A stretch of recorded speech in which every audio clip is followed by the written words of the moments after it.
What has been your experience with dealing with these men who have these nice guy tendencies, who can't stand up for themselves, who their moms raised them to be this type of anti-man? Yeah, well, sometimes that can also be temperamental, right? Because if a man happens to be high in agreeableness, this is also true of women. They're much more conflict averse and they're nicer in their temperament.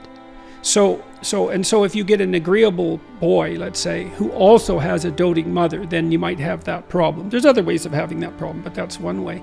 Well, when I saw people like that in therapy, they were often resentful and angry and passive aggressive and getting in their own way, often to spite, whoever was doting on them, let's say.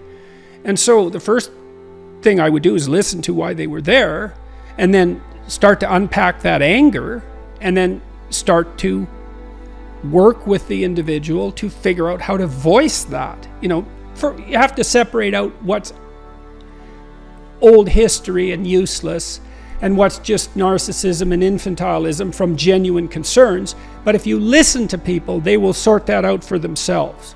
That's one of the cool things about being a therapist, is if you listen, that happens more or less by itself.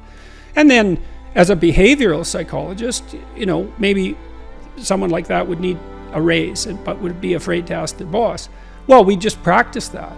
It's like, okay, well, first of all, why should your boss give you a raise? Like, there might be good reasons. He doesn't want to lose you because you're a good worker. Well, are you a good worker? And if you weren't, well, we'd solve that problem. Put yourself in a position where you deserve the raise.